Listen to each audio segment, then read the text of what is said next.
So I'd like to proceed by introducing our speakers. I'm very pleased to have both of these persons here with us, and I know we'll have an exciting conversation. Our first speaker is Mr. Owen Blakka Ellis, who is a Caribbean renowned, considered one of the top comedic performers. He's a playwright, songwriter, he writes jokes, and he has won several awards. He won the Secondary Schools Drama Festival Award for Best Actor in 1977. He also co-wrote the pantomime Schoolers, which is one of my first pantomimes that I attended. I've always remembered Schoolers, so I'm pleased to know that I'm here with the playwright, one of the playwrights of Schoolers. He co-produced Laugh Jamaica, for which won Actor Boy in 1998. And he has created performance material for IT and Fancy Cat. And today he's going to talk to us. Oh, most important, he's one of the founders of Arts in Education Project, our Area Youth Foundation. And he's co-authored the training manual, Men and Their Families. And he's a lecturer at the Edna Manny College of Visual and Performing Arts for over 10 years. Welcome, Blakka, for joining us today. Our second presenter is Dr. Thera Edwards. She's currently the curator of the Map and Image Library and lecturer in the Department of Geography and Geology at the University of the West Indies Mona campus. She has worked in environment, agriculture, biodiversity, and protected areas and watershed management. She serves on the Council of the Jamaica Geographical Society and is chairman of the board of the Caribbean Coastal Management. And one of the things that people don't know about Thera is that her work on botany is cross-disciplinary. So it's one of the very few projects that locates itself in the sciences and in the history of environment coming out of the University of the West Indies. Each speaker will have 20 minutes to present, and then we'll have Q&A. So we'll be monitoring the chat. Please just put your questions in the chat. And of course, I will read them out for our speakers. And it's now 11:07. Our first speaker, Blakka Ellis, please feel free to begin.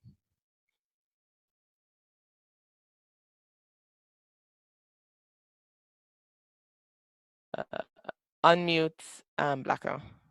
Okay, I'm unmuted. Thank you so much.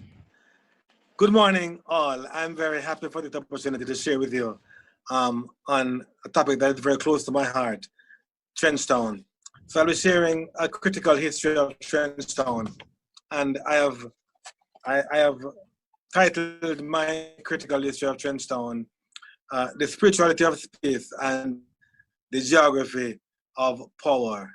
And it's one of several ways that I have chosen to frame Trenchtown at different periods of my time as I continue to study Trenchtown and to try and excavate more information, more ideas, more thoughts, more facts about what this place called Trenchtown. So I'm constantly changing how I frame this place of my birth called Trenchtown. You know, I have called it a rock and a hard place. I've called it a site for exodus, exile, and pilgrimage. And I've looked at it at a place that really demonstrates a process of birthing, building, and breaking.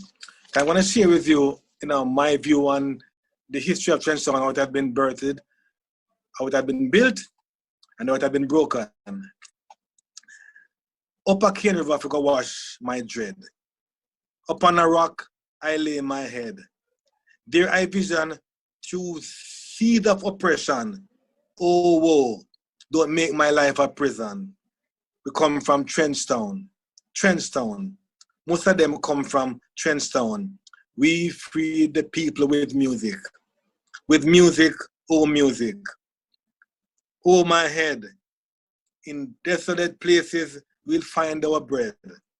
And everyone sees what's taking place.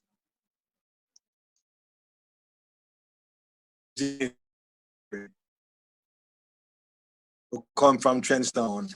That's from Bob Marley 83.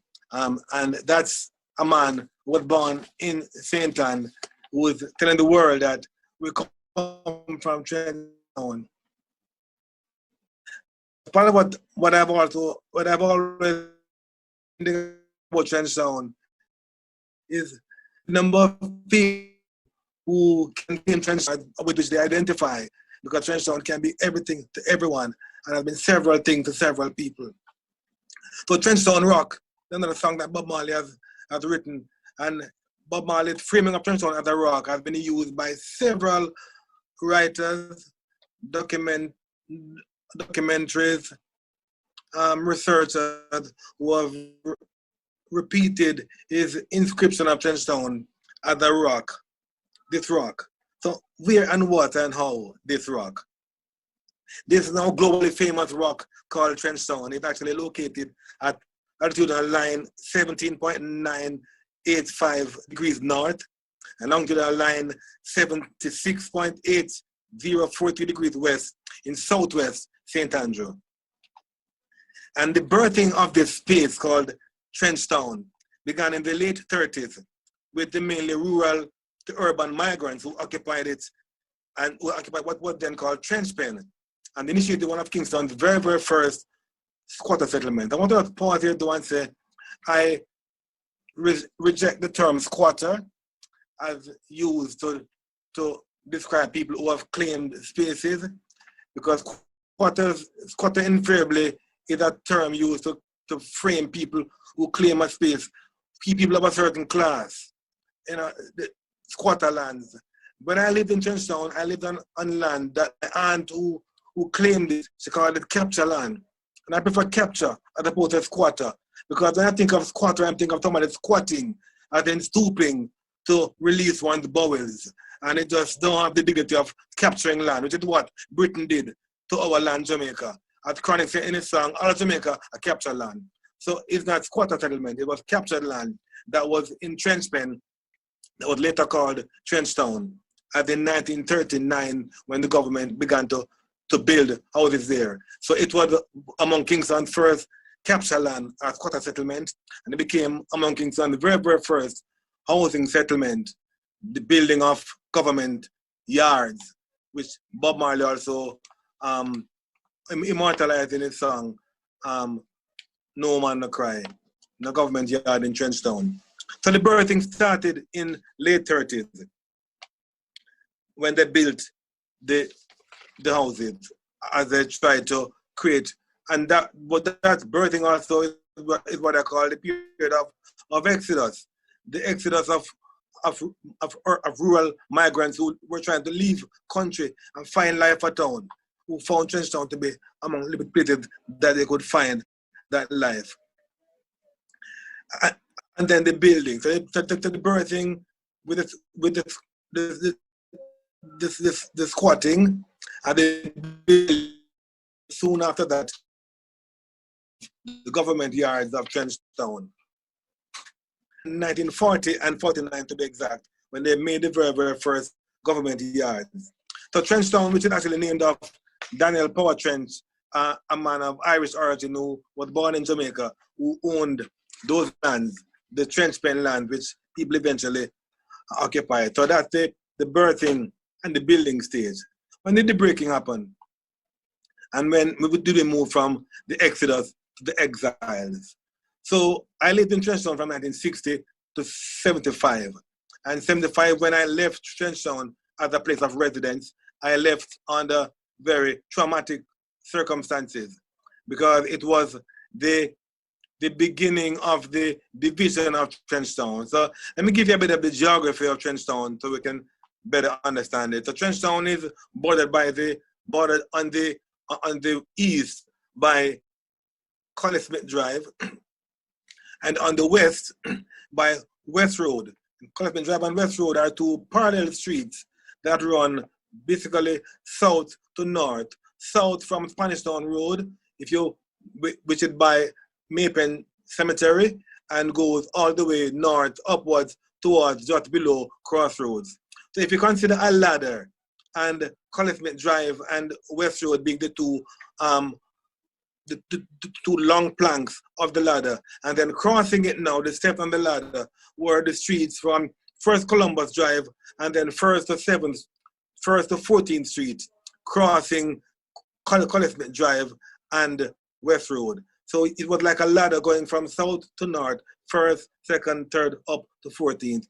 And that basically with a few intercutting lanes and smaller roads in between. But essentially it was first to 14th Street that makes up this kind of a rectangular space that we call Trenchtown.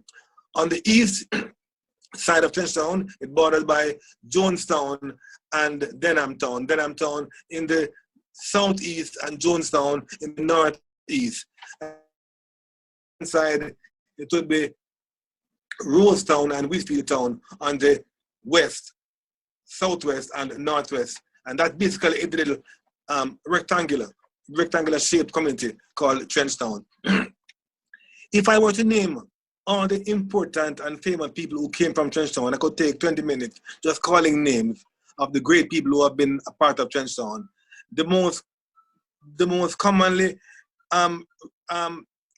invoked name, of course, is Bob Marley.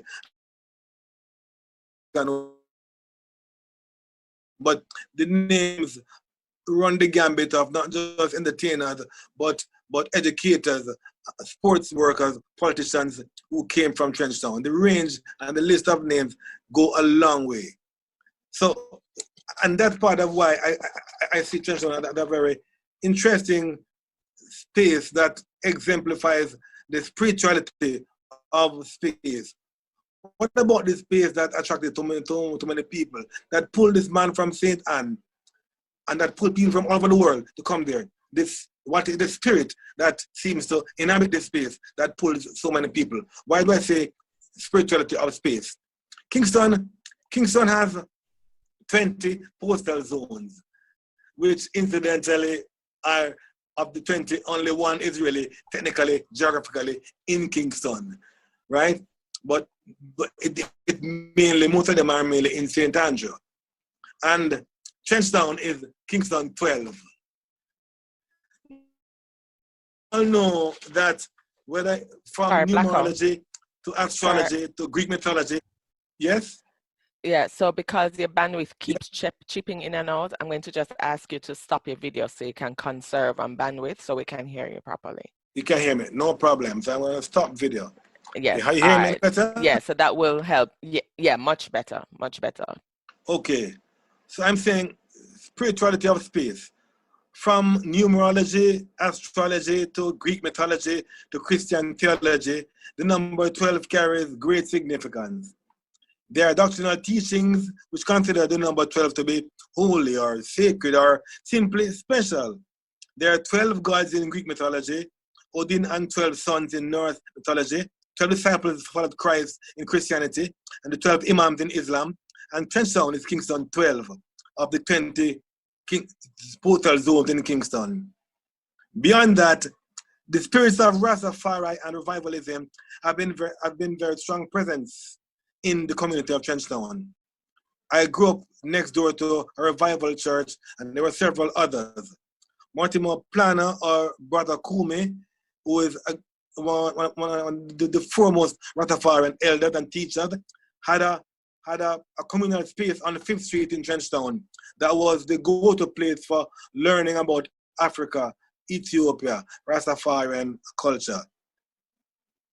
And of the 3 dominant Rastafarian sects, the 12 tribes of Israel, which is the largest and arguably the most organized and structured of the sects, Rastafarian sects, began in Trenchtown as well in 1968 on Davis Lane off 10th Street. So it's a very powerful 12 that Trenchtown is, at the birthing place of reggae music, as an incubation space for Rastafari, as the space that has produced so many great Jamaican iconic characters. And the question that keeps on popping in my head is how that space that is so powerful in terms of what it has produced for Jamaica, and a very important element of what makes Jamaica brand Jamaica. Why does it remain among Kingston's most violent prone and most poverty-stricken communities? Why? It boasts 2 major league football teams, Arnott Gardens and Boys Town. it hosts the very famous Bob Marley Culture Yard, a reading center, several high schools and primary schools, and community centers, the famous Ambassador Theater. Yet it is so troubled at a space. It is so broken. And I propose that it was after the birthing and the building, the breaking happened when it became a site of conflict for the political powers that be. And that's part of what I refer to when I say the geography of power. It turns on it a space that exemplifies the idea of space being something that perpetuates and preserves and even contests power.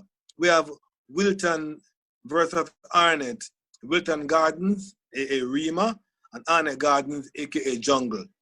We have Boys Town versus Arnett Garden, Rima, Jungle, PNP, JLP.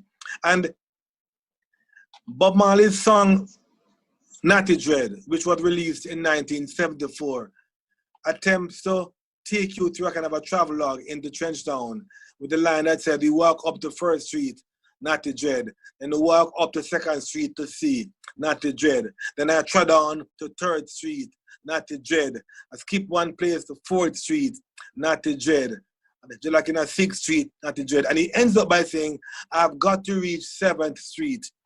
Then he goes no further in the song. The song goes from 1st, and the song stops at 7th Street.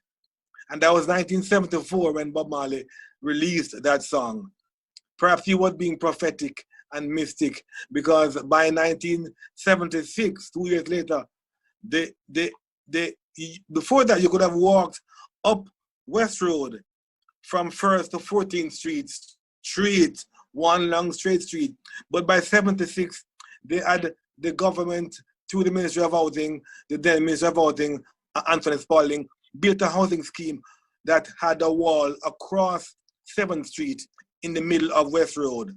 So he basically physically divided Trenchtown between 7th at 7th Street. And 1st to 7th became Rima, and 7th to 14 became Jungle. And to cross that borderline meant risking one's life. So by 1976, anybody who lived between 1st and 7th Street, if you weren't supporting one particular party, you had to move. And those who from 8th to 14th, same thing. And that's how they created the political garrisons that for a long time fought a war, right? Many lives, to which many lives were lost. So Bob Marley prophesied that division. And interestingly, there's a song called When the 2/7 Clash by Joe DeVille, aka Culture. What I live and bamba here when the 2/7 Clash. And many people see that song as an interpretation of a prophecy by Marcus Garvey that prophesied that there'd be desolation and serious things happening when 1977, when the 7th Clash. I'm seeing the 7th Clash as not just a time, but as a physical space, because 1st to 7th Street, those 7th Streets, and 8th to 14th Street, those 7th Street actually clashed between 1972 and 1979-80. So for those 7 years, the 2 7s actually clashed in Trenchtown as everybody from Rima and Jungle fought a war against each other, right, in the name of PNP and JLP. So it's another example of the geography of power, how the space was used to perpetuate and protect and preserve people's power over people within the political sphere. So that's Trenchtown, spirituality of space and geography of power. My constant takeaway is that Trenchtown is a living, breathing museum. It's a living, breathing archive. It's a living, breathing exemplar of not just archive, but archive and repertoire of that carries embodied memory, embodied stories of a place that can be seen as a real microcosm of the larger Jamaica, the boundary bound, good, bad, poor but bossy, punching above its weight, that creates so much power and wealth for so many people, this space that Beyonce has to go to when she comes to Jamaica to do a video, that becomes the backdrop for so many performances that speaks to the power of the arts. And my view is that Trenchtown should be developed into what it really ought to be, a living, breathing community that exemplifies the best of Trenchtown. Beyond just the Bob Marley Culture Yard on 1st Street, how about having the Art and Ellis Center on 5th Street, the Ken Booth Center on 3rd Street? If we found a place where all these famous Jamaicans lived in Trenchtown and made each of those spaces into an information center on those lives. Trenchtown is the most wonderful example of community tourism, community archive, community embodiment of the repertoire of the rich history of Jamaica. And it is possible. It's one of my passion, one of my mission drives to see how we can help Trenchtown to claim its space as a very important part of Jamaica, of Kingston's history. But I think it needs to begin with empowering the people in Trenchtown to tell their own story. And that's why I find it very important. A very important part of the decolonization process is to have the story of Trenchtown being told by those who have lived there, those who have been a part of the exodus, the exile, and the constant pilgrimage that seeks to find resonance in this space called Trenchtown. It's a site of exodus, exile, and pilgrimage. It's a site of how people's lives have, how a community's life has been given birth, has been built, and has been broken by forces that seek to really claim people as minions. You know, so my view is that Trenchtown is alive and rich, and it can be used to show the best of Kingston and the very best of Jamaica. I want to end it so that we have more time to share views in a broader conversation. That's it. That's my view of Trenchtown. That's my history of Trenchtown, my place where we come from, Upper Yard.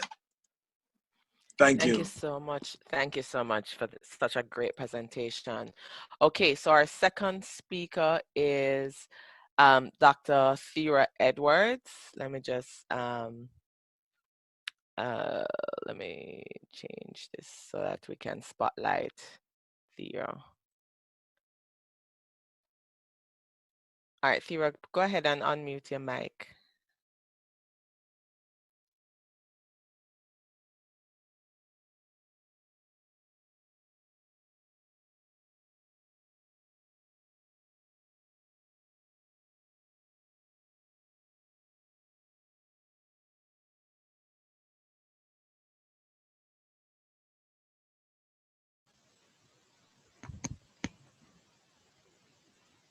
Thank you so much, Shani, for my introduction.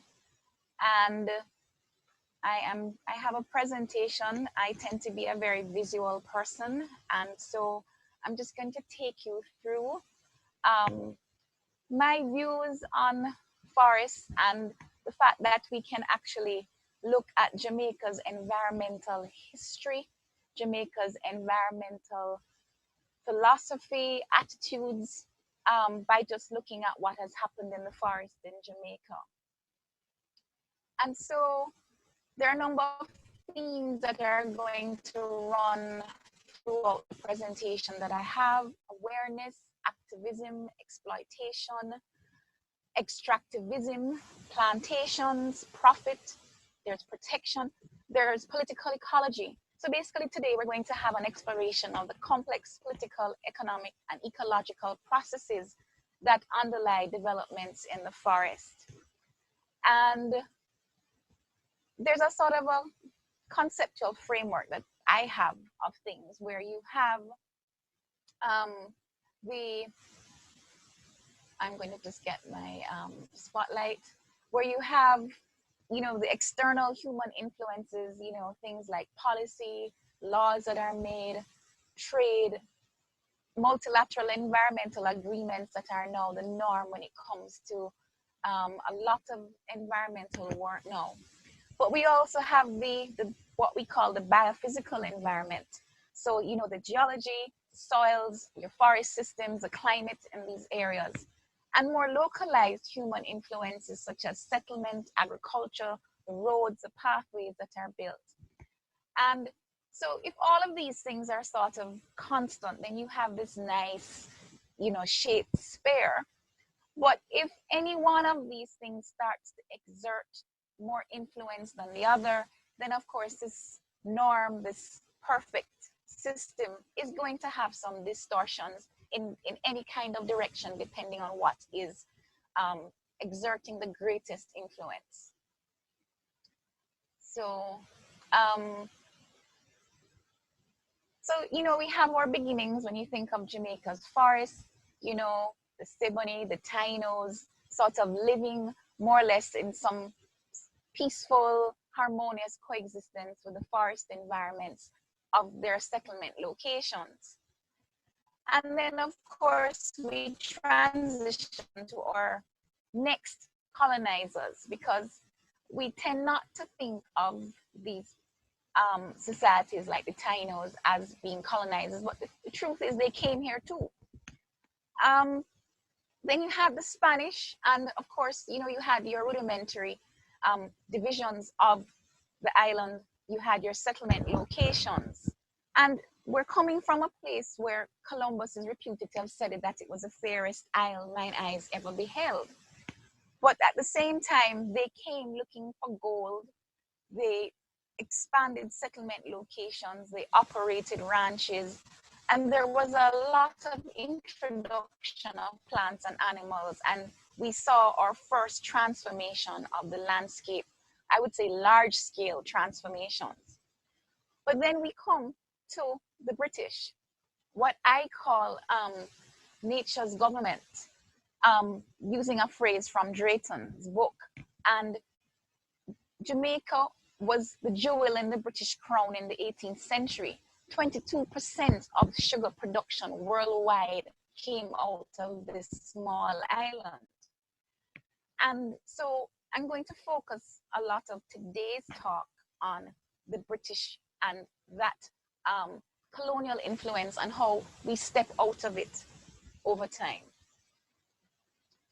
So what attracted the colonizers? You know, you had this dynamic landscape, you had plains, you had mountains, but underlying all of that too, so we come up with geology.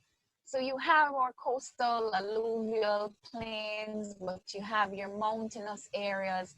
And this is underpinned by limestone, volcanics, as I said, rich alluvial plains, which were the first sites of the plantations, but not the only sites. And this is why the forests actually become an important space when we're looking at what happened both colonially and after the colonial period. This is an image of the Blue Mountains with the ladies elegantly riding side saddle on a mountain pathway, hats on, tree ferns, all luxuriant. And this is what was transformed, because really, by the end of the 1800s, there was almost no part of Jamaica that was not untouched. Some of it may have been prematurely abandoned because of the difficulties, but certainly everywhere was impacted. And there were many drivers of this change. Migration, settlements, agriculture, the plants and animals that were introduced, deforestation, how the land use changed, roads and other transport infrastructure, and the whole economics of plantation society. So roads were put in, pathways were put in, that began to alter the space. On the left is a forest trail in 1897, and you see what is we now know as the Vinegar Hill Trail, but was actually one of these parochial roads that were open to bridle traffic, and it was an important roadway across the Blue Mountains from the south in St. Andrew over to Portland. And you can see the similarities in the sort of environment feel that you get, the atmosphere that you get from these two pictures. And so we also have, but that's not the only thing. Coexisting with all of that, with the plantation agriculture, where we had sugarcane, later bananas, citrus, and coffee was another major production. We also had mining and industry coming in because there were copper mines. Gold was always something that was, you know, there was on the lookout for.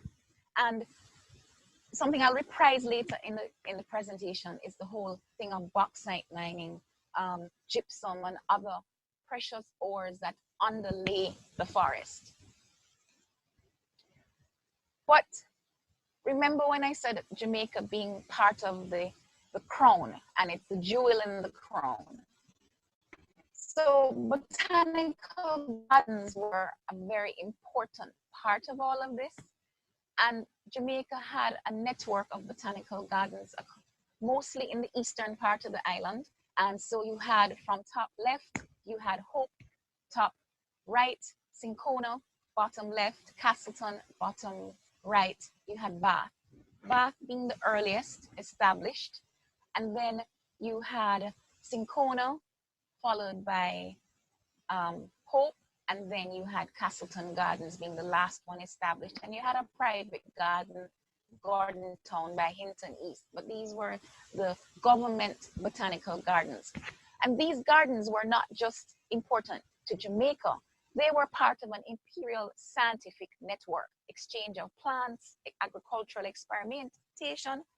And remember that, like Cinchona was 5,000 feet up in the Blue Mountains. You had Castleton along the Junction Road, which at that point was forested. And so these Cinchona gardens, known in the literature, the official literature when you're looking for reports as the Hill Gardens, were established initially with plants that came here in these delicate Wardian cases where, you know, they were watered, you know, evaporation, the plants were allowed to be kept alive in these fragile cases and transported on deck of ships with light coming into the glass and so on. And one of the most important and transformative species brought here was Cinchona, which was established at these gardens at 5,000 feet altitude. Initially introduced at Bath, but too low, and the Plantain Garden River kept flooding the site, so they were moved up to the Blue Mountains, which was better climatologically for them to thrive. And the government bought the blue bounded area, 300-acre plantation allotments, the Latimer patents, and the Bellevue patents, and established the government Cinchona plantation. But that wasn't the only area. They also invited private persons to get in on this initiative, and we had other areas across the Blue Mountains, both north and south of the Grand Ridge, that were involved in cultivation of this valuable crop. So the plantations are there, the patents are around them. And this is some images of what Cinchona, the different Cinchona species looked like. They tried several species of trees, different barks, yellow bark, red bark, and so on. And in addition to the Cinchona initiative, which were at further reaches, you also had the great house and stables and a whole set of infrastructure established to support this initiative. And why was Cinchona important? Well, the British was an imperial country. They were looking for conquest. They had to send soldiers out. They had to go into tropical areas, and fevers, tropical fevers, were a problem. So here was the treatment. Quinine was produced. We had very good, favorable results here in terms of the Jamaican content of quinine. Not the highest, but some promising levels. And these were, we had samples, and it was a very large enterprise sent off into Apothecaries Hall, assays done, and quite significant. They induced private persons to get in on this, and the lands shown in blue and others were favorably granted. So this notion of big schemes and special arrangements being given to persons is not new. Cinchona was one of those arrangements. Earnings initially, but after a number of years, the valley declined and the plantation went into ruins. But Cinchona wasn't the only thing. Tea was introduced, jalap, orris root, which flavors gin, tree tomatoes, and a whole slew of novel crops. We also had ornamentals like Pittosporum, wild coffee, red bush, ginger, and these became important later on when we found out that these plants, which were tokens of exchange worldwide, had now become invasives and were threatening our native forests. So the implications went beyond land clearance, but now to the introduction of plants, which became problematic. Slew of legislation invoked in terms of mountains and rivers, because the British government also realized that there were deleterious effects in these mountain areas, and they began to enact a whole series of laws to try and address this problem. A number of policies that first starting from the 1661 settlement, and by the 1800s, they're like, look, we have a problem. We need to deal with forest conservation. First consultant report with Hooper after the local botanical administrator said, we have a problem, let's get somebody else to look at it, and a number of successive reports over time. These are images of the Blue Mountain Peak area, where there are evidence of small huts, banana cultivation, which meant that the forests were affected by settlement and agriculture to its highest extent. Properties were cut up all over, and this is just some satellite imagery with these plantation boundaries superimposed. So nowhere was really spared from these ventures of settlement. The estates, beautiful paintings, images, and of course, enslaved persons. The land is being manipulated, worked, farmed, impacted. But it goes even further. Here is on the north slope of the Blue Mountain, 2 estates, Spring Garden, Chepstow, and that owner, Espeut, actually blasts through rock, clears forest, and lays down a private tramway. And he actually gets government sign-off, and it enters into law. He's allowed to charge rates for transporting goods on this tramway in addition to his own. And he uses native lumber for the sleepers. So again, extraction, deforestation, because he thinks he's going to bring 3,000 acres of land into production, and this tramway is going to be everlasting. You can't find it today. And so we have the hillside agriculture, the remnants of the enslaved persons, their villages, and just general settlement, which has impacted the forest across the length and breadth of Jamaica. And then we get to the point where, coming out of this Hooper report, the government says, really, we need to stop this, we need to halt this.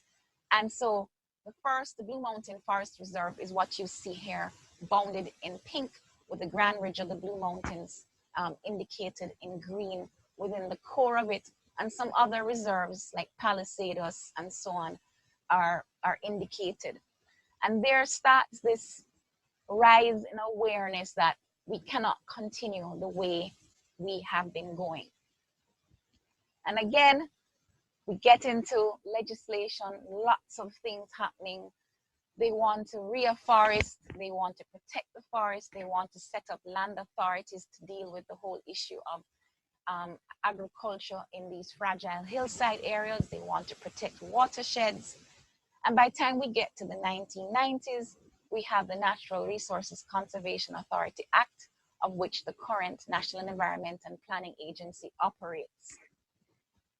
And newer policies forestry action plans, land use policies, forest management and conservation plans, which have actually been subsequently updated. And so you have all of this happening. At the same time, there are concerns about the water resources for Kingston, and there's a thought about, let's go into the Blue Mountains and see what we can get out of there for water. And they developed this Blue Mountain Water Supply Project, which is supposed to happen over 3 stages. And actually, the only part of this whole enterprise that happens is stage 1, which we know as the Yallow's pipeline and the tunnel that brings that water in. All the other parts of it with tunnels through and from the Rio Grande and Swift River and so on never happened. But the mere fact that the engineering effort and assessment that went into conceiving this suggests that the mountains are still not safe, the forests are still not safe, because there is still this what can we get out of it attitude. And then coming on the heels of that, even though they have created the forest reserve, there is, let's think about commercial forestry. Let's make ourselves sufficient in timber. And the Forestry Industry Development Company is formed. And they begin to plant commercial stands of Caribbean pine and other species. But Caribbean pine was the most favorable species for economic rate of return. And this goes not only in Eastern Jamaica, but all across the Central Jamaica, you have these FIDCO plantations. And there's pine, there's teak, there's maho, there's eucalyptus, and all kinds of species which were introduced under FIDCO. And then you get Hurricane Gilbert, and the venture comes to a crashing halt, and they go into salvage mode. What can we just manage to get to the mills, get some logs and sawn rough cut out of, because that venture fails. And as I said, extreme detail, lots of compartments, lots of planting. But this wasn't in areas that were bare. They were actually clearing native forest to put in this plantation forest. So again, this tension between conservation and profit protection, the tension. And this is an image of a FIDCO pine. You see the pine standing out as a stand in Greenwich. And then it's not all safe, because they also decide that they want to get into coffee, improve coffee production, get it back to the 1800s, 1804, when we had our highest production. So the government gives over responsibility for coffee to the Coffee Industry Board in 1969. And by 1978, there's a big coffee expansion project. And they want to bring in 3,000 acres, that magical number again, 3,000 acres of coffee into production between a combination of Simcoe-owned estates, major farmers, and small farmers. But again, that is in tension with the conservation area of the forest reserve. And then we come to what I call the age of awareness, when it's like, this madness has to stop. We need a proper system of protected areas. And so they are established this whole system of different types of protected areas, both in the middle of the island, the highlands, marine areas, a diversity of spaces.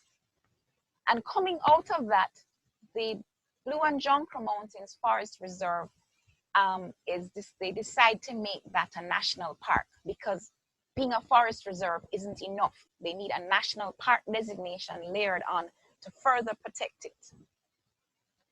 And that actually happens, and by 1993, the park is declared. We fast forward to 2018, and you do have a network. I'm going to focus a little bit on the Cockpit Country, Dolphin Head, and we look at the Hellshire Hills a bit. And so you have your national park established. More currently, you have what is called a preservation zone. That core preservation zone is what became the World Heritage Site. And then you actually have the park boundary, which becomes, along with some a cultural boundary established under the JNHT Act, the buffer zone to the World Heritage Site. And of course, so you have this space, this forest, which is a forest reserve, it's a national park, it has cultural designations, it's a game reserve for animals, and it's a World Heritage Site, recognizing both its natural biodiversity values and its intrinsic cultural values, and its importance as a marine space for their cultures, traditions, and ancestral lands. But there are other interesting things happening that we need to recognize why this whole environmental awareness is important. Our national bird, the swallowtail hummingbird, you have the red-billed and the black-billed, but there's an interesting thing happening somewhere between the Jonker Mountains and the Blue Mountains and the sort of western end of the island, where there's what we call a hybrid zone, where there's actually a bird that has characteristics of both the red and the black-billed. And this has been documented in terms of whether you're seeing black-billed, red-billed, or both, the hybrid, and to what extent. But part of what's important and coming out of the systems plan is that we tend to focus on forests as being those areas up in the hills, up in the mountains. But we have mangrove forests, which are under increasing threat and remain precarious, even though we recognize the regulating surfaces, the shoreline and infrastructure protection, carbon sequestration values that they offer, because we have coastal developments to support our quote unquote top earning industry of tourism when we have coastal developments for tourism. We've had swamp forests, whether it be the Black River or in Negril, the morass, where the Negril morass was investigated for peat production, for energy, out of the Petroleum Corporation of Jamaica when we, on our quest as an independent state for self-reliance and what can we do with our resources. We have the Hellshire Hills right near to our capital city, expanding area for the Portmore municipality, but where it has been found important as a dry limestone forest and the last home of our native endemic iguana. So again, what is interesting is that the Urban Development Corporation retains control of this forest space. So it's recognized with forestry, but the UDC holds on to it. It's within the Portland Bight protected area, but that part still is vested with the Urban Development Corporation, which makes you realize that development is still a lurking threat. You have the Dolphin Head area, what we call a mesic, another limestone forest, sort of semi-moist. So it is not as wet as the Cockpit Country, not as dry as Hellshire, but an absolutely amazing space for biodiversity and forest as well. And then we come to what I call the age of activism, where people are aware of bioprospecting for things such as important medicinal plants, that climate change is real. We have to recognize patrimony. We have to recognize indigenous peoples like the Maroons. We have to be aware of extractivism. And there are multiple levels of values to be ascribed. So the Cockpit Country becomes our flagship for all of these tensions, because you have, here it is at the top,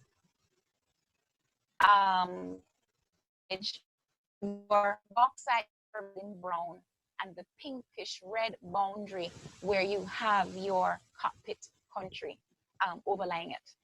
We see what's happening in the cockpits with bauxite mining, and then we get to the great controversy with everybody having a different feeling. Blakka talked about spirituality and connections to the land, and different people feel different ways about the Cockpit Country, and everybody draws a different boundary. And, you know, you have communal tenure on the maroon lands in terms of the spaces around a compound, right in the heart of all of that. And you have the rural villages. And then there are all these multiple, this diagram is just meant to show you that it's not an easy answer. You have Mines and Geology, you have the Bauxite Institute, you have the community-based organizations, you have the National Environment and Planning Agency, you have the Water Resources Authority, but they're underground water resources. You have the Forestry Department, you have the Ministry of Agriculture, and there are all these things that are coming out. It can give income, there are profits to be obtained, there's health, there's livelihoods. There's things to do with the national debt. And it just is all very confusing, and everybody has something. This is where the political ecology gets extremely heated. And we're not really finding answers today. We're just sort of exploring all of this. And so forests come out with several things. There's their existence value as habitat for biodiversity. We have species. Jamaica has 100% endemism with frogs, and they are spread across the island, and the forests are important spaces for all of the species of frogs. We have carbon sequestration happening in our forests, and it's not just like I've shown here in the Blue and Jonker Mountains, because that was work I did, but it's happening in mangrove forests, it's happening in swamp forests, and their work that my colleagues like Professor Mona Weber, Dr. Kurt McLaren have done in exploring these values in other forest types, in mangroves and swamp forests. And so, you know, the forest World Heritage Sites become important spaces for what they hold. We have water. So you have water resources abundant throughout our forest areas, surface water, underground water, all very important. And we have what we call... You have to wrap up soon. Time to wrap up. So, I'm sorry. almost there. Right. Yes, and okay. Vicarious values, your heritage, and so on. Carbon sequestration, again, mentioned through REDD+, where we're looking at, just by keeping these, there is the chance for successful implementation. And so we come away from all this by saying that there are many, we can't come away from the historical narrative with a single story. There are many stories, and we need to take all of this out, whether it be the botanical gardens, invasive species, the land degradation, scientific inquiry, economic vulnerability, earnings from whatever.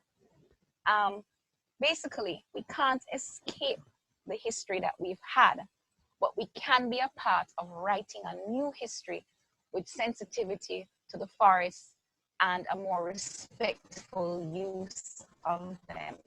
Thank you. Oh, thank you guys. Oh my God, I think this was just really great, because it really is asking us to, both our presenters are asking us to really kind of rethink how we are responding to histories of space. How do we locate space? How do we understand human interaction with space? And I think we're looking at colonial legacies of extraction, but also the tensions between the urban space and what we refer to as our rural space, but really just the ecology, the ecological environment in which we have to coexist. Okay, so we've had a thriving conversation in the chat box. And so we're going to start out with some questions. The first comment, well, we have a comment really first, which is from Elizabeth, that really she was thinking about what the spirituality of space means in studies of architecture and geography. And so she really thought that the idea of the spirituality of the space is very important in the construction of identity. And I think Thera's presentation also touches on that. So Blakka, so one of the questions we have from Sarnia is, how is the story being documented, or do we need to think of new ways of documenting these personal stories about urban development and the tensions of politics and power?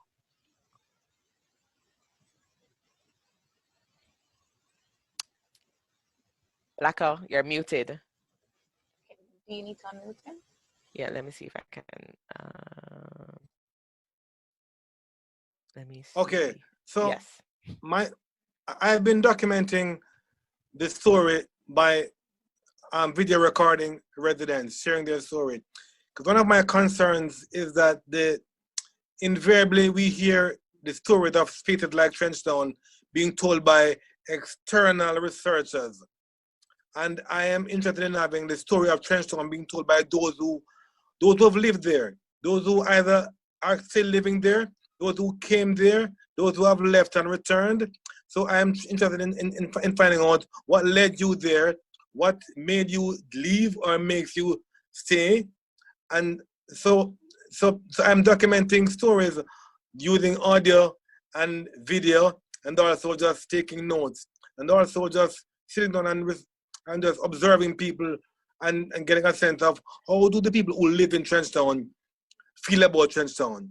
How do they tell their own story of Trenchtown? So, and it's an ongoing process, and and my aim is to ensure that the story, as told, carries the voice of those who what call this place home. Right. Okay. So Thera, I have a question for you, and this is one of the things I wondered about in terms of so much of this discussion around the forest, and the role of the forest in development is really around these histories of extraction. But I have a question about the imperial practice of moving around plants and the impact of the invasive species. And so I'm just wondering if you could speak a little bit more about the intersection of imperial practices around botanical gardens and the imperial practices around tropical medicine. I don't know if you can, but if you can speak to that, but that's something you touched upon in your presentation. You're mute. Oh yes, you're muted again. Hold on. Right. Yeah. Thank you. So first of all, botanical gardens were very important. The volume of information that is documented about their activities is phenomenal, not only locally through the famous red books, the handbooks of Jamaica, but they're in the blue books, the government reports. There were annual reports. There were meticulous logs of where plants came from, who they were gifted from, the species, the numbers, like 10 plants of species X. There were very detailed logs of when they flowered, when they bloomed. So you could actually see what was happening seasonally at each garden. What is not known is that Jamaica was actually a key point of moving Cinchona from where it was first stolen in a sort of industrial espionage, where the British sent persons there to get the seeds of the tree. And they came to Jamaica, and then they were onward transmission to India and other parts in the eastern part of the world. And so that was a key movement there. The level of investigation, not only what the amount of bark, but the fact that they sent bark specimens for assay to get active compounds.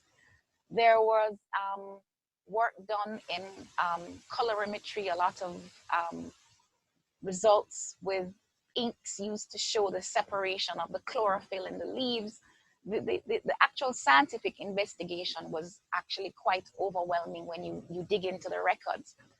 What's interesting for me is that the results that I found from Apothecaries Hall of our bark, when I wrote back to them trying to delve into the records, they'd actually lost those records. So the snippets I found in our gazettes, the supplements to the gazettes of Jamaica in our legal annual reports, are lost at Apothecaries Hall, but there is that record of the level of investigation. So botanical records and the whole botanical gardens network have been extensively explored by researchers, and there is a lot of work that has been done, can be done because of that. But the ecological impacts, tremendous. We're just beginning to understand them now, because we just saw pretty flowers, graceful trees, and they were exchanged as tokens of esteem between countries. But the whole impacts of being in a country that's not outside of the ecological norm, things such as birds eating, defecating seeds, transmission, and then movement into native forests, out-competing, have become major issues. The Jamaica Conservation and Development Trust writes lots of projects, spends lots of money trying to deal with a handful, the red bush, ferns like Glycinia, Pittosporum, Hedychium, which is also used in perfumes, are like their 4 top species that they have endless eradication campaigns around. So it's a big deal because even though the botanical gardens have waned, their effect is with us for posterity almost. Wow. Wow, that's very important. Okay, so I have 2 questions from Sasha, one for Blakka, one for Thera.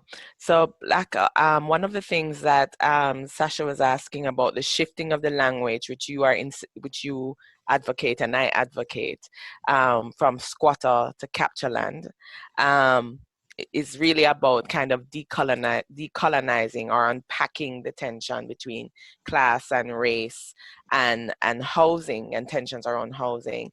But she's also asking, do you think it's possible to rename Trenchtown as part of that decolonial process, given that it is the name of the Irish owner from the 1800s. And for Thera, she's asking if you could speak a little bit about how you became involved in this work on histories of forests, and what do you think about how best can we engage the population about advocacy in the environment? So is Blakka going to go first, or? Yeah, let's Blakka, you can go first. Hold on a second. Okay, so I want to scream hallelujah that somebody's saying that and I didn't suggest it. But it's one of my real points of real contention and worry that Trenchtown, the famous Trenchtown, the name Trenchtown is still the name of the white Irishman who lived there. I mean, he was born in Jamaica, but of Irish heritage, and he was part of the rich land-owning white people who captured the land, and then we are called with squatter. I certainly think it should be renamed. I think every street should be renamed, because Trenchtown should be renamed and reframed as what it really is, an archive and repertoire of Jamaican culture. So yes, go with Trenchtown at a name, and every street, instead of first and second and third, there's Ken Booth Street, Hepton Street, Adana Edwards Road. So I would say rename the entire space and rename every place in the space to reclaim the people who really have made it this rich cultural iconic space. So yeah, man, I agree. But will it happen? Well, powers that be. Well, isn't some of that also the problem of tourism, right? Because Trenchtown is being marketed as an urban community tourist space, right? And it's often juxtaposed with Treasure Beach as the other kind of epitome of community tourism. Do you think that has an impact? Yes, and I think that entry into it might make it easier for the powers that be to see the value of renaming the space, if that will make it more attractive to tourists. Because, I mean, the name Trenchtown has been so immortalized, they may want to question why change it. But it could still be formerly Trenchtown.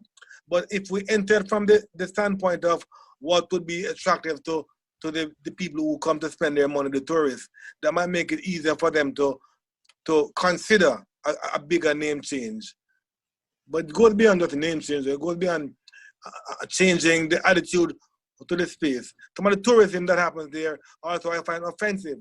You know, like people come around in minibus and drive around and don't exit the bus. Like they're driving around in some safari in Africa and looking at the natives from outside rather than come out and engage.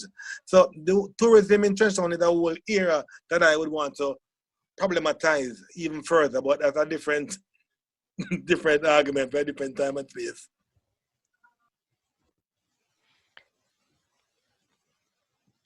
All right, so for my question,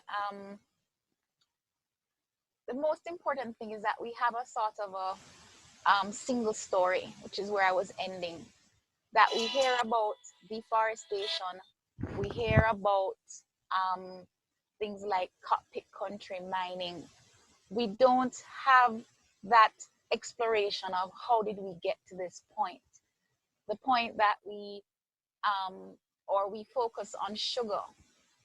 For my PhD, I did not want to look anywhere at sugar because so much had also happened in the colonial period besides sugar. And I only looked at enslaved Africans from the point of view of agents of changing the landscape, of landscape transformation, working the land, and not so much into the institution of slavery. And I think we need to, the story or the history we need to explore is that it is a weave. There are many layers, there are many threads, there are many stories, and we cannot look at everything in a sort of a monochrome. We have to bring all the colors and textures in. And that's how, and I came to this point in a very interesting way. So I started off as a forest ecologist in the Department of Life Sciences in the Faculty of Science and Technology. And then when my science and my statistical tests could not explain what I was seeing in the species distribution, I started to explore what history had to tell me about the land. And then I literally was Alice in Wonderland and fell down the rabbit hole of archives, both here and overseas. And I tell persons that where there were doubts that I would find evidence, I had so much evidence that I couldn't unpack it for the work. So there's a lot to be said and a lot of disciplines to be brought to bear. There's economics, there is history, there is ecology, there is anthropology. There's so much that goes into all of this. And for me, I have just come away from this now respecting the intersection of many disciplines and trying to respect all those stories in the story I tell. And I think that's the best anybody can do when they're trying to address this, is to respect all the stories when they're telling their story. Okay, so I have a question here from Taitu Heron for both Blakka and Thera, and she's asking, from your vantage points, have you seen a shift in the role of the state in its interactions with the people in the urban space, Trenchtown, and the rural space, forests? What patterns have been consistently negative, and have there been any shifts to indicate something positive?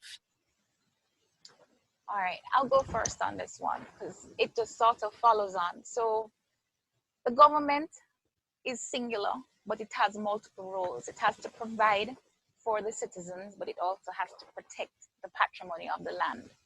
And there will always be that tension. And sometimes the two interests don't always come out in the best possible way. So the government is always looking for ways to make the forest serve the good of people. Now, what is positive is that they're looking for more harmonious, more sustainable ways of making it work. Things such as exploring RED+, which with carbon sequestration and selling of carbon credits.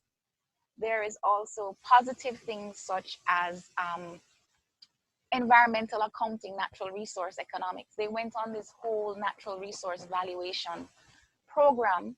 They tried to bring it into their environmental impact assessments. They've tried to train community people to recognize natural resource valuation, to ask the hard questions when there are development projects coming into their spaces.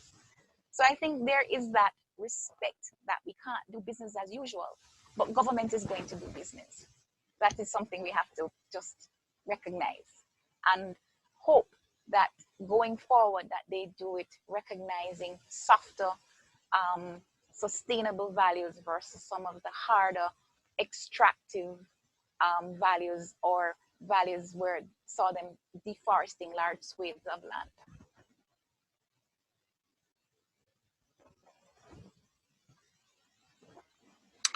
Short answer, Taito, I really haven't seen any shift, but I think we need to keep pushing to ensure that the shift happens.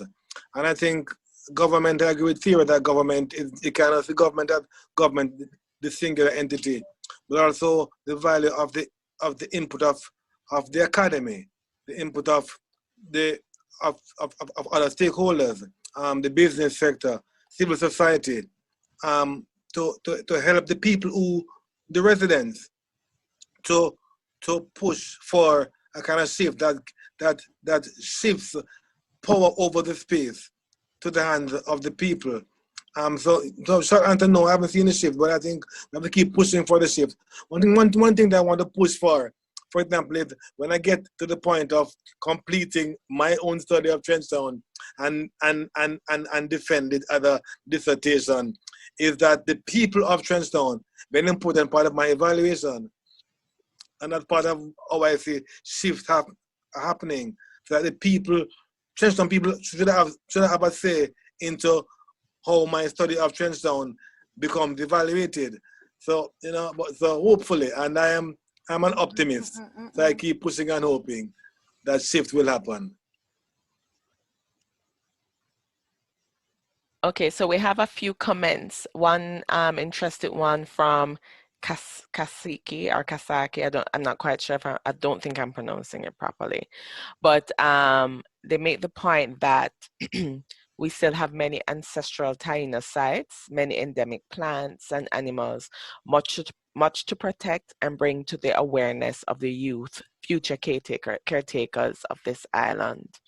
Another comment we have is to think about, for example, the role of the Jamaica National Heritage Trust, where it's caught in the kind of complex relationship between monument and protecting and elevating and designating monuments, but also putting in conservation policies for World Heritage sites. I mean, the Blue Mountain World Heritage Site definitely had posed a particular set of challenges, especially with the expansion of mining and the buffer zones there. Generally, we have great comments. We have people joining us from Germany, from Curacao, and everyone has thoroughly enjoyed these presentations. So one of the things, though, that's ongoing in the chat for both of you is the question of renaming, right? And the fact that some names have already attained, like Trenchtown, an important integral part of identity. But my question is this, though. How much do these current names obscure about how spaces have developed over time? Because Thera, when I look at your maps, they're all English names, right? Springfield and things like that, but not necessarily reflective of the indigenous naming of the spaces. So can I hear some more from both of you, because we have a little bit more time left, to just kind of speak about what you think are some of the tensions around naming. Is naming even important for you, or anything like that? naming is extremely important for me. It actually underpinned me being able to trace the history of the Blue Mountains, where my research was originally started. I was able to trace shifts in the land, what happened, transitions by names. And I actually developed a database of names that I was able to query, and I made it sort of fuzzy so that slight variations in names would not throw off the search. So names are important. I also defend differences such as C-U-N-A, C-U-N-A, kuna kuna, from C-U-N-H-A, C-U-N-H-A for kuna kuna pass. The Vinegar Hill Trail, I often refer to it by its parochial road number. Sometimes, you know, when I discuss it, because it was a parochial road, it had a number in the record of, in the register of roads in the vestry minutes. And so name shifts, if you're not very, Cinchona Plantation, Trafalgar Plantation, the names of owners become very important, because it is in the names that if you don't follow the threads, you lose the history. And that is, I think, one of the dangers of renaming, is that you can, of course, disconnect from where the records are, whether orally or in the written accounts or the manuscript. So retention of names for me becomes an important thing. And I defend it because that is where the history is tied. And when you make the shifts, sometimes is where you can have an almost disconnect in maintaining the continuity. And so I just say it's important. It's very important. So I know Blakka has a totally different perspective, but yes, Blakka, what is I struggle with the whole idea of renaming. I have friends and relatives who have changed their slave master name, and it's something I have struggled with as well. The name Ellis has some history as well, but I retain it. But I prefer Blakka to Owen, because I can claim and I can give a history to why I'm called Blakka. And I understand the practicality of changing a name like Trenchtown that have been so inscribed into history almost permanently. But if we can compromise. Where changing might be impractical, we can then redefine what the trench is in Trenchtown. Because people think it's Trenchtown because of the trenches. It's a space of war in the trenches when in Trenchtown, and there's a big gully that runs the entire community from south to north, in that splits Collectment Drive. So we could redefine the meaning behind Trenchtown to write out Daniel Power Trench and write in the idea of the trenches that we're constantly in living there. But we can, if we can't change the name from Trenchtown, we can also rename the streets to celebrate the people who have lived there. So, okay, let's keep Trenchtown and redefine it to mean the trenches, and then rename the streets to celebrate all the Joe Higgs and Ken Booth and Alton Ellis and Adana Edwards and Stranger Cola, the people who have lived there and made it so iconic and so marvelous. So yeah, you know, keep the trends but change the streets is what I would say. Well, I just need to thank both our presenters. This has been just an amazing discussion, and it tells us that there's so much to be done in the study of Jamaican history. So many intersectionalities, and the fact that there is a way in which the past is not distant, but rather the present continuous. I just want to thank you all. I'm going to invite my colleague, Bernadette, to Mrs. Worrell to give the vote of thanks. Thank you, Shani. So I wanted to just give a little commentary with the presenters as well, because both presenters would have left us to realize that there is so much to consider for the development and promotion of a greater awareness, greater engagement to the idea of space, the importance of the relationships, the political, the socio-political relationships that have all played a critical role in the history. So for Owen, Blakka, your description is so appropriate that Trenchtown is a living museum. And what a critical history you have started, and I look forward to seeing that as a publication. I say that because my time working with the National Library, I spent several years there, and all throughout there was a need for greater community histories that have been compiled in such a way that persons can easily grasp a good idea of what happened in the space. So I commend you for that, and I hope that other writers are buoyed by your efforts so that we can see more of that coming out, and so that we can have that the people's history being filled out more and more, again in an easy way that the schools can grab it, so everyone will be aware of their history. At Thera, your presentation was very, very interesting as well, thinking about the decolonization of landscape, because you've brought us throughout the early years to the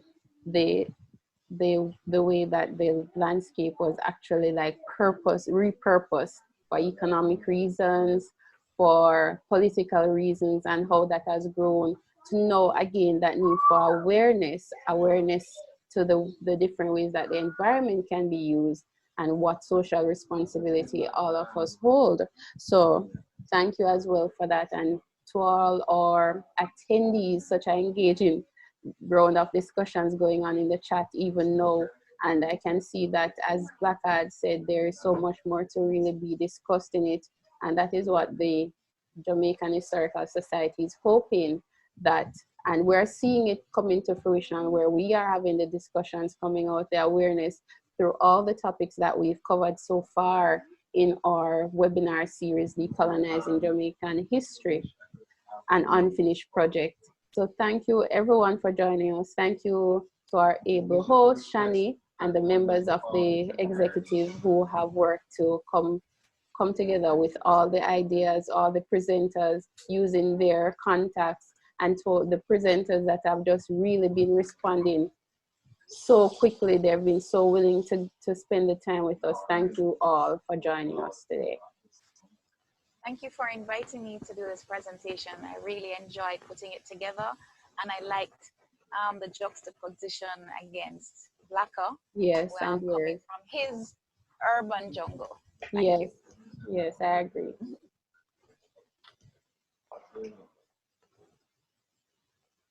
Oh, Blakka, because he's still muted. Yeah, yes. Oh, okay. I don't know if you wanted to say something. I just wanted to make one last comment, and to thank Thera for her presentation. And I said that one of the things that I always longed to do for young people in Trenchtown and other inner city areas is to have them spend a night in the places that Thera is studying. I think if we could take youngsters from the inner city and make them spend a night or two in Blue Mountains or in the Cockpit Country and reorient themselves to an appreciation for a different kind of space, it might influence how they treat their urban area when they go back home. So yes, Blakka, it is, and you know, the biggest swallowtail hummingbirds I've seen are in the Blue Mountain. That's where I've seen. Yeah, they're just gorgeous. They look. I don't know if it's in my mind, but they look bigger than the ones in Kingston. And I used to do that. I have not for overnight, but I've taken inner city youth on day trips into the Blue Mountains, and anytime you have a busload, I'm there for you. Okay. All right, we shall do that. All right. Thank you so much. Thank you so much. Okay, thank everyone for joining us, and you can feel free to log out. Blakka, I have a book for you. That it's out of South Africa, and they've done this discussion around the ways in which the traditional archive excludes community voices. And so it's called Rethinking the Archive and the Absences Within the Official Record. and how they impact communities and their ability to be identified in the public cultural space, but also how you can justify bringing the community in to that discussion in terms of, because what you're concerned with is when you defend, you want to say, has the story that I have pulled together from the narratives clearly represent the ways in which the community sees itself? Have I taken their stories and abused their trust, or have I taken their stories and properly manifested their vision and their identity? So I have a book for you that can be used to build that argument, so that even if them don't allow it, you can create another forum in which you can have that discussion taking place. Wait, let me make sure you're unmute. Hold on. Yeah. All right. Bless you for that. I'll be calling you. Yeah, man. Yeah, man. I'll be calling you. Really appreciate this. Really appreciate this. Absolutely. All right. So thanks everyone for coming.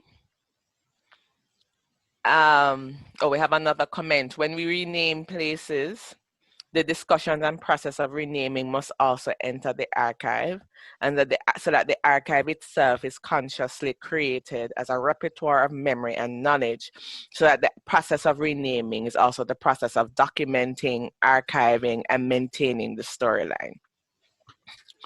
Wait, hold on, let me just unmute you again. This is, wait, I can't. Bernadette said I can't say Blakka in the list to unmute. Okay. Hold on, wait, I find you. Yeah, I found him. Okay. We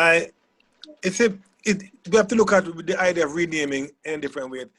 Beyond renaming is redefining and re-explaining something.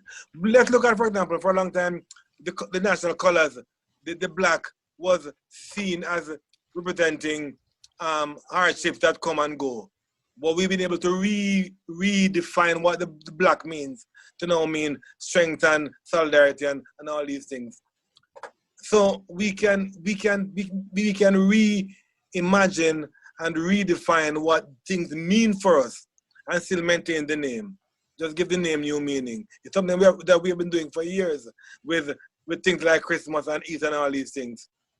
We take pagan festival and redefine it as praising the Lord. So we can do that too with places, I think.